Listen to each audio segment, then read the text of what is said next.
দিব্যেন্দু হেসে বললেন, জানতাম আজ একটু দেরি হবেই, তাই আর ফোন করিনি। কেমন কাটলো আজকের দিন? নিশ্চয়ই ওরা তোমাকে ছাড়তে চাইছিল না, তাই তো? শোভনা ভিতরে ঢুকতে ঢুকতে বললেন, বলছি, সব বলবো, আগে ভিতরে ঢুকতে দাও। সেলিম উপহারগুলো যত্ন করে ভিতরে দিয়ে গেল। তারপর গাড়ি গ্যারাজে ঢুকিয়ে গাড়ির চাবি দিয়ে গেল। ততক্ষণে শোভনা ড্রেস চেঞ্জ করে ড্রয়িং রুমে এসে বসলেন। দিব্যেন্দু উপহারগুলোর দিকে তাকিয়ে বললেন, এ তো এলাহি ব্যাপার। তোমাকে ওরা খুব পছন্দ করতো, এগুলো দেখেই বোঝা যাচ্ছে। ইমোশনাল ব্যাপার, কান্নাকাটি করেছিলে নাকি? শোভনা মৃদু হেসে বললেন, ওরা যখন বলতে বলতে একটু ইমোশনাল হয়ে পড়লাম, একটু জল এসে গিয়েছিল, ব্যাস ওইটুকুই। কষ্ট তো একটু থাকবেই, এতদিনের সম্পর্ক। ওরা আমাকে অনেক ভালোবাসা দিয়েছে, সব মিলিয়ে ভালোই কাটলো শেষের দিনটা। তুমি ঠিকঠাক মতো খেয়েছিলে? রমলা কখন গেছে? এই তো, তুমি আসার কিছুক্ষণ আগেই।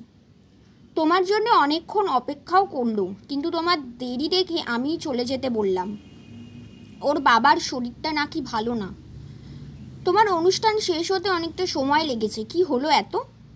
শোভনা একটু নড়ে চড়ে বসলেন। সেটাই বলবে এবার, অনুষ্ঠান শেষ হয়েছে আগেই। ওখান থেকে বেরিয়ে আমি সেলিমকে নিয়ে অন্য এক জায়গায় গিয়েছিলাম। দিব্যেন্দু ভীষণ অবাক হয়ে বললেন, অন্য এক জায়গায়? সেটা আবার কোথায়? তাও আবার আজকের দিনে? স্ট্রেঞ্জ ভাবার কিছু নেই। স্কুল থেকে বেরোনোর সময় এত খারাপ লাগছিল বলে বোঝাতে পারবো না। মনে হচ্ছিল আমি যেন স্বজনহারা হয়ে গেছি। হঠাৎ বাবার একটা কথা মনে পড়ে গেল তখন। বাবা আমাদের ছোটোবেলায় বলতেন, যখন খুব মন খারাপ হবে, কিছুই ভালো লাগবে না, প্রকৃতির মাঝে গিয়ে দাঁড়াবি, ওদের সঙ্গে মেশার চেষ্টা করবি, দেখবি আস্তে আস্তে মন খারাপ কমে আসছে। বাবার কথার সত্যতা যাচাই করার জন্যে চলে গেলাম নদীর পাড়ে, খোলা আকাশের নিচে, গাছগাছালির সান্নিধ্যে। একটু থামলেন শোভনা। দিব্যেন্দু ঘোর লাগা চোখে বললেন, ইন্টারেস্টিং। তারপর কি হলো?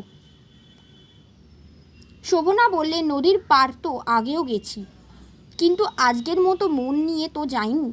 সেলিম খুব সুন্দর একটা জায়গায় গাড়ি দাঁড় করিয়েছিল, সামনে একটা সাঁকো, কত মানুষ পারাপার করছে ওই সাঁকো দিয়ে। ওপারে মধুপুর গ্রাম, সেখানে নাকি বুড়ো শিবের থান আছে। অদ্ভুত এক ফিলিংস হলো জানো, মনে হলো পারাপারই জীবন। ভাবছি একদিন ওই সাঁকো পেরিয়ে মধুপুর যাব। সংসারে এখন তো আমাদের অনেক কাজই ফুরিয়ে গেছে, তুমি যাবে আমার সঙ্গে? দিব্যেন্দু বললেন, সে যাওয়া যাবে, কিন্তু লজ্জরে সাঁকো আমি খুব ভয় পাই। গাড়ি করে গেলে হয় না? না না, গাড়ি নয়, সাঁকো দিয়েই যাব, হেঁটে। কোনো ভয় নেই, আমি তোমার হাত ধরে থাকবো। শোভনার চোখের ঔজ্জ্বল্য আর আত্মবিশ্বাস দেখে দিব্যেন্দু অবাক হলেন, আবার খুশিও হলেন। এই সুযোগে প্রয়াত শ্বশুরমশাইয়ের কথা কতটা ঠিক তিনিও একবার যাচাই করে আসবেন। ছেলের জন্যে যে তার মনটাও খারাপ হয়ে থাকে, সেটা কেউ দেখতে পায় না, কাউকে বলতেও পারেন না, এমনকি শোভনাকেও নয়, পাছেও ধরে ফেলে। সেই কষ্ট একটু লাঘব হওয়া দরকার। দিনকে দিন তার ওজন যে বেড়েই চলেছে।